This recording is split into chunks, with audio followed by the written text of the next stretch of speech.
versículo 19. Me ajude aí.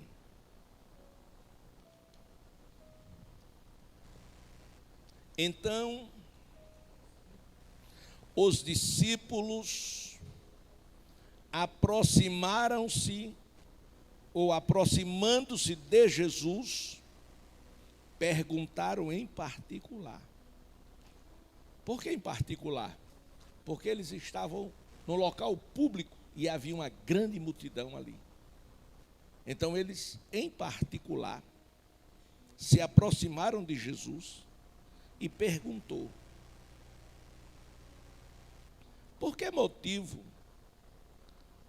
não podemos nós expulsá-lo?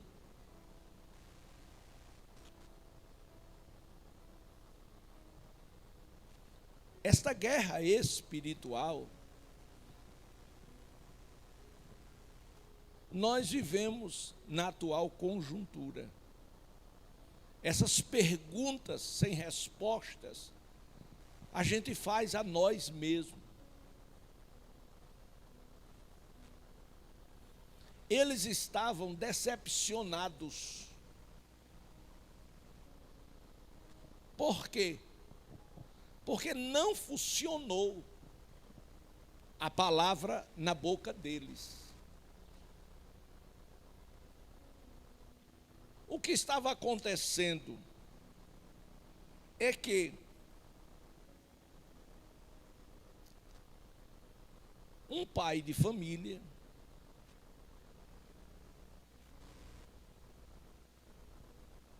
que não aguentava mais o sofrimento dentro da sua própria casa. Talvez você viva situações assim, de lutas, problemas que você vive dentro da sua própria casa e que você não tem como ter uma resposta, uma solução daquele problema, você está impotente para resolver. Como um filho nas drogas, como uma filha na prostituição. Enfim, um problema grande, que você como pai, você não tem como resolver, como solucionar. Mas o problema daquele pai não era um filho na prostituição ou filha, não era um filho ou filho drogado, nem também envolvido em crimes ou roubos. São situações do cotidiano. Por quê? Porque estamos no mundo. E o mundo jaz no maligno. E neste mundo que jaz no maligno, há o domínio de demônios que estão no mundo, sim, fazendo a sua obra. E a obra de Satanás é matar, é roubar, é destruir sonhos, famílias, casamentos, vidas.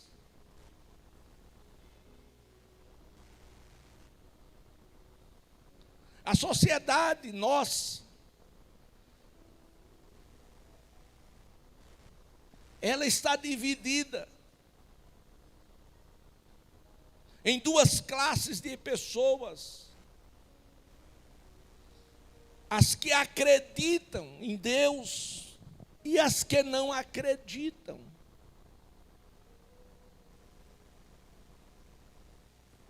E a guerra está estabelecida. E nós, enquanto igreja, estamos sofrendo e tende-se a agravar o nosso sofrimento, porque a nossa sociedade está cega, surda, incrédula. Hoje as pessoas já não têm mais aquele interesse de vir a uma igreja, de ouvir a palavra de Deus. Não. E hoje, as igrejas estão mudando o discurso, estão trazendo um evangelho light, da facilidade, de acordo com o gosto das pessoas. E não foi este evangelho que o Senhor trouxe para nós. O evangelho que ele trouxe foi um evangelho de verdade. Conhecereis a verdade, e a verdade vos libertará. E se o Filho do Homem vos libertar, verdadeiramente sereis livres. É um evangelho de compromisso. Jesus disse: quem quiser vir após mim, você não é obrigado, mas você, se quiser, renuncie a si mesmo, tem um preço. Tome a sua cruz e siga-me, ou seja, esteja disposto a me amar e, em nome desse amor, renunciar aos seus interesses pessoais próprios, deixar o orgulho, a vaidade, o pecado. E em troca disso, eu lhe dou o céu. E o céu é uma grande realidade para nós, que somos salvos, que muitas pessoas já têm até medo de tornar público que ele é salvo, por conta da repressão. Mas eu sou salvo. Jesus me salvou. O sangue de Jesus purificou todos os meus pecados e me fez uma nova criatura. E o mundo precisa ouvir isso de você. Eu estou liberto. Agora me lembrei do saudoso cantor Abdias Guilherme. Estou liberto, agora eu posso dizer, e estou salvo e estou certo, que Jesus Cristo tem poder. Então, meus amados irmãos, nós não podemos ter dúvidas se estamos ou não salvos. Se você tem dúvida se está ou não salvo, você precisa começar tudo outra vez. Como? Aceitando a Jesus como seu Senhor e seu Salvador. Você não pode ter dúvida que você vai para o céu. Se você tiver essa dúvida, precisa começar tudo de novo, aceitando Jesus como seu Senhor e Salvador Jesus. Porque a única coisa que impede o homem ir para o céu é o pecado. E através de Cristo nós somos libertos do pecado. Então estes homens que a Jesus fizeram esta pergunta, não era outros, era daqueles 12 que tiveram um encontro com Jesus, que foram chamados para cooperar com Jesus no seu ministério. E o que os levara a esta pergunta? Porque nós não podemos expulsá-los pelo que havia acontecido naquela noite, naquela madrugada. Eles haviam sim passado uma vergonha muito grande. Eles ficaram decepcionados com eles mesmos. E eles não entenderam por que eles fracassaram como seguidores de Jesus, como cristãos. E muito mais, como apóstolos de Jesus. E o que aconteceu, pastor? O que aconteceu foi no dia anterior. Foi naquele dia. A pergunta foi feita naquele dia. Mas o problema foi no dia anterior. E entre um dia e outro, diga, entre um dia e outro, há uma noite no meio. Pronto. Foi exatamente nesta noite no meio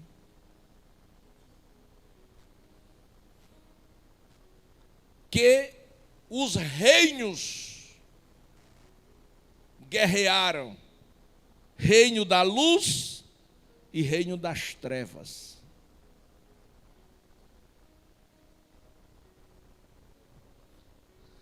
No dia anterior, Jesus, movido pelo Espírito Santo, subiu ao Monte Tabor para uma noite de vigília, uma noite de oração, uma noite de luta espiritual. Por quê? Porque Deus, não Jesus, Deus sabia o que estava por vir no dia seguinte. E o Espírito Santo veio sobre Jesus e o levou ao Monte Tabor para uma noite de preparação. Você costuma levantar na madrugada para orar a Deus, para buscar a Deus?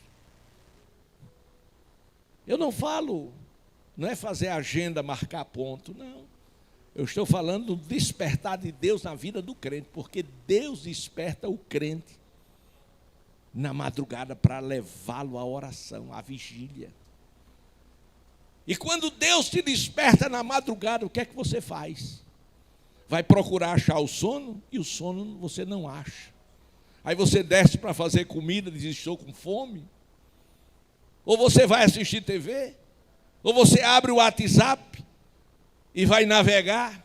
Não, é Deus querendo tratar com você, porque algo está para acontecer e Ele quer te usar. O problema nosso é a falta de sensibilidade espiritual. Nós precisamos, enquanto aqui na terra, nos dispor à vontade de Deus. O problema é que nós não queremos nos dispor à vontade de Deus, nós queremos nos dispor à nossa vontade.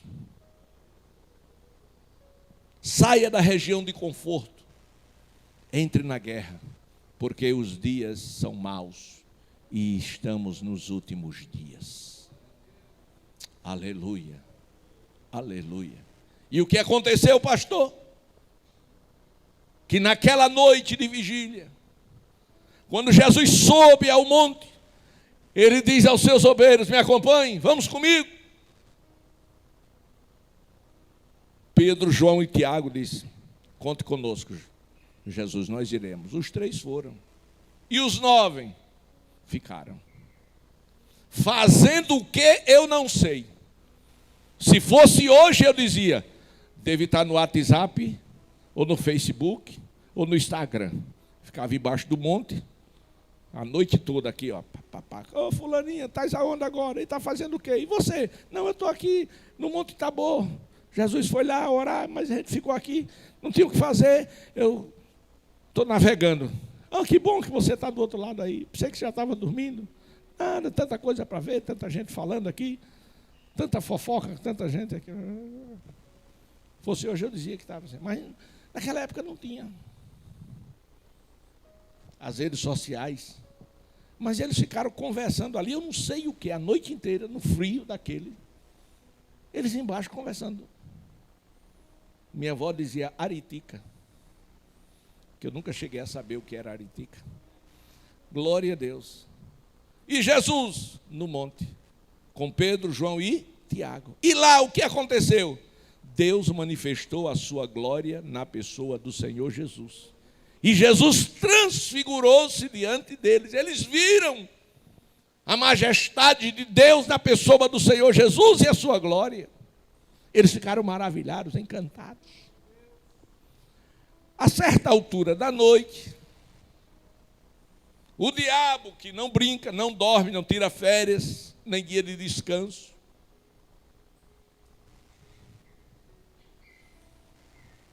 foi lá para envergonhá-los. Como o diabo foi lá?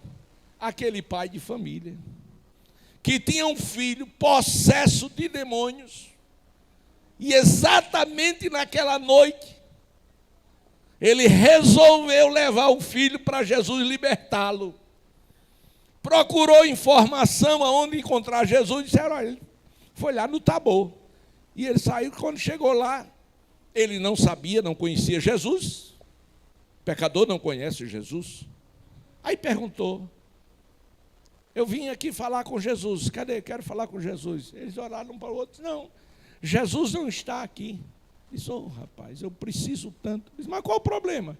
Não, o problema está aqui, esse menino, essa criança aqui. O demônio pega esse menino, joga na água, joga no fogo, quer matá-lo. Já vi meu filho morto muitas vezes, mas pela misericórdia ele está vivo. E eu trouxe aqui para Jesus curá-lo, para Jesus libertá-lo. Eu disse, deixa comigo. Pedro não estava, João não estava, Tiago não estava, mas os demais estavam, 9 homens. E eu quero crer que cada um queria. Não, deixa comigo, não, eu vou, não.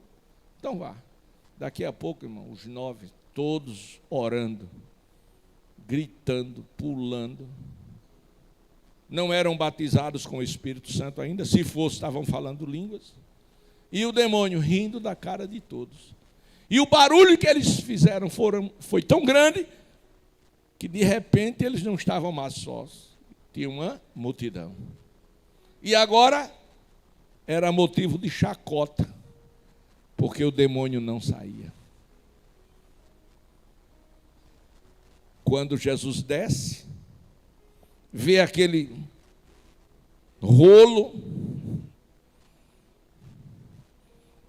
Quando o pai de família vê Jesus descendo, certamente alguém disse, olha, Jesus está chegando. O homem correu e prostou-se aos pés de Jesus. E quando aquele homem prostou-se aos pés do Senhor Jesus, ele pediu misericórdia. Disse, Senhor, versículo 15, compadece-te do meu filho, porque ele é lunático.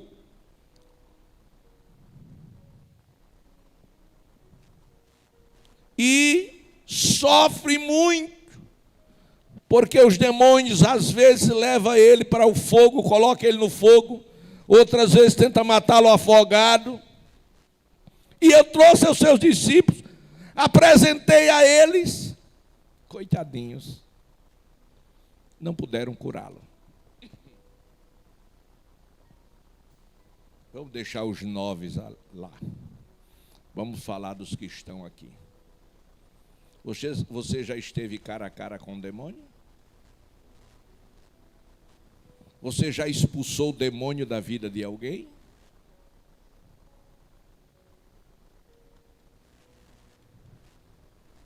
E se um demônio se manifestar na sua casa, você faz o quê? Sai na carreira atrás do pastor, para o pastor ir na sua casa, mas você não é crente. O mesmo Espírito que está no pastor não está em você? Qual seria o seu comportamento? Porque às vezes a gente só pensa nas coisas na hora que ela acontece. Por isso, entre um dia e outro é uma noite no meio. Antes que o mal bata na sua porta, você tem que fazer a sua vigília, a sua oração, a sua consagração, seu sacrifício ao Senhor. Porque na hora que acontecer, você vai estar preparado.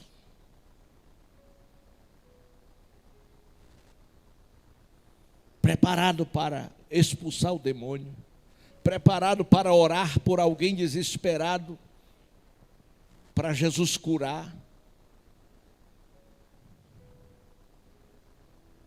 Porque é Deus que faz através de você.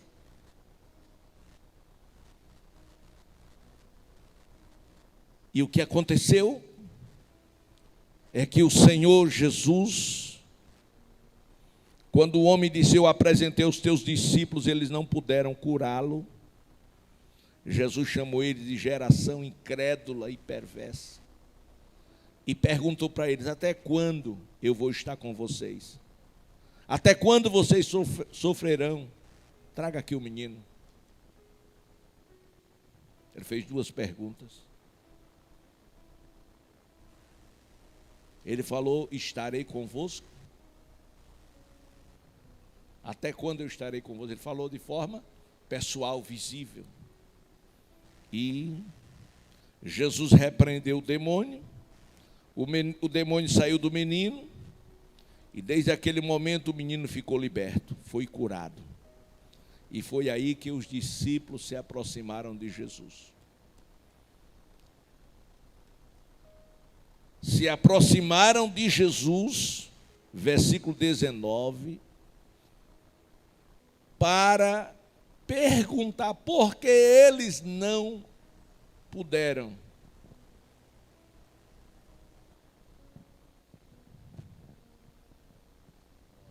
Mas Jesus, diferente de todos os homens, por mais polido, educado e fino que seja, ele não deu a resposta que eu ou você daria. Ah, você quer saber por que você não expulsou? E eu quero saber por que você não foi orar comigo. Por que você não gosta de orar? Por que você não jejuma? Por que você não lê a minha palavra para conhecer a minha vontade?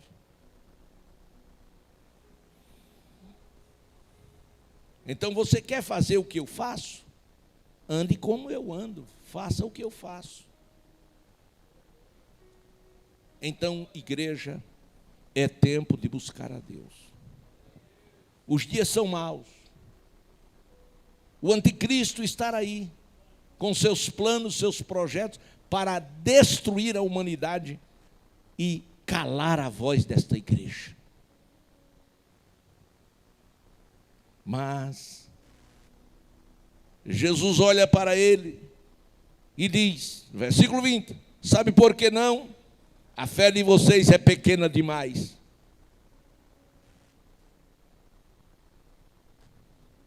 Se vocês tivessem uma fé pequena, como um grão de mostarda, vocês diriam: este monte sai daqui para colar, e ele sairia, ele passaria. Ou seja, vocês não têm fé. Olha para o irmão que está ao seu lado, perto de você, e diga: irmão, e você tem fé? Não precisa responder não, para não pecar. Porque normalmente a gente quer dar uma resposta que agrade, ou que as pessoas não pensem mal da gente, né? Aleluia. Glória a Deus.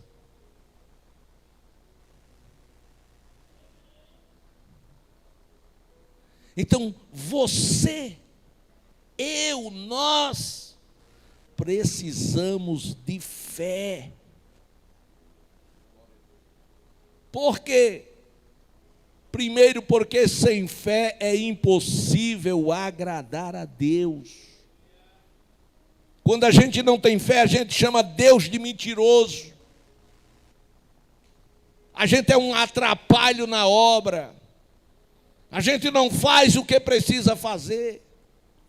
Quando a gente não tem fé, a gente vive na zona de conforto. Primeiro eu, segundo eu, terceiro eu, depois de eu sou eu. É preciso fé. Lembram de Ezequiel? Deus o levou a um vale, a um cemitério, onde só tinha ossos sequíssimos. E Deus pergunta: poderão reviver estes ossos? A mente dele, o intelecto dele não alcançou aquela palavra. Ele disse: Senhor, tu o sabes. Em outras palavras, eu creio que o Senhor tem resposta para todas as coisas. E a Bíblia diz que tudo é possível àquele que crê. Se você acredita, é possível para você, não é para o outro que não acredita. Aleluia. E Deus disse para ele: então faz o seguinte, se é isso que você acredita, se a sua fé é essa em mim, que eu posso, então você profetiza, você fala com o osso e diga: osso seco, ouvi a voz do Senhor. E ele fez o quê? Falou conforme Deus mandou que ele falasse. Por quê? Porque ele acreditava em Deus. E nós temos o quê?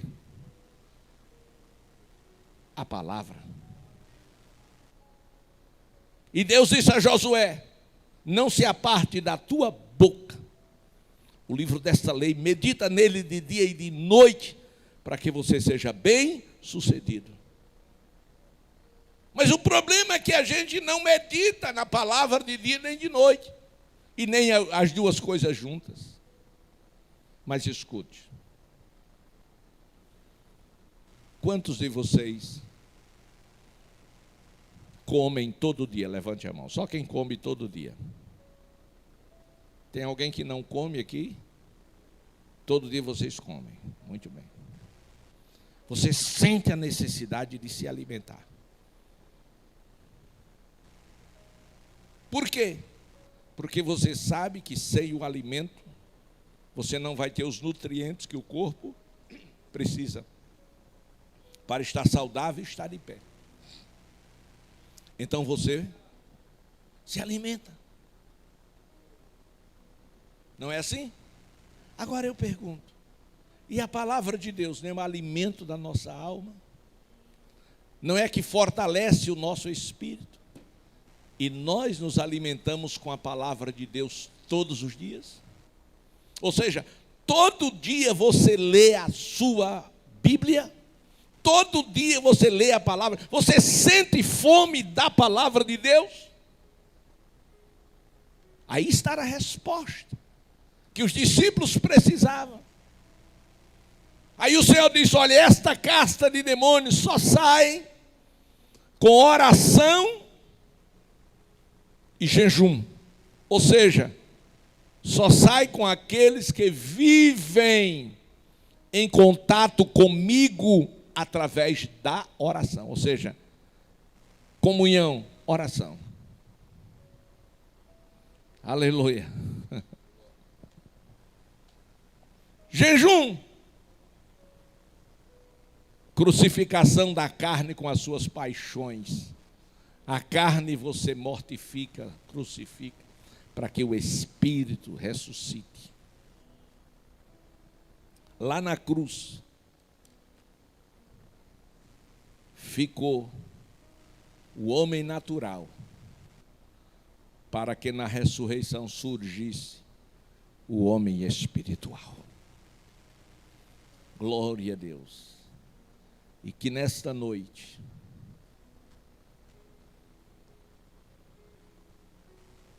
você tome consciência que você precisa sim estar no monte, não Tabor, mas no monte da oração.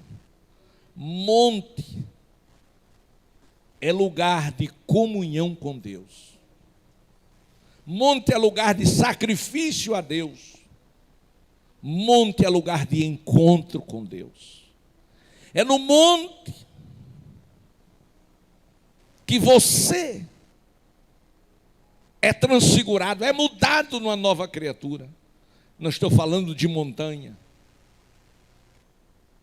Não estou falando de um monte no sentido literal, mas eu estou falando de um lugar especial que você dobra os seus joelhos e vê a manifestação da glória de Deus.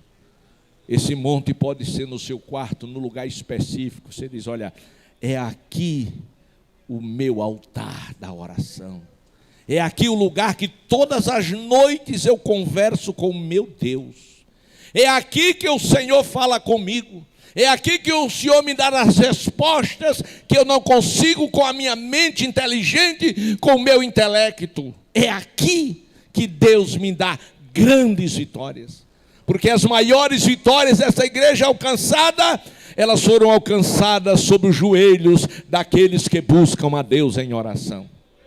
Vamos nos colocar de pé. Aleluia.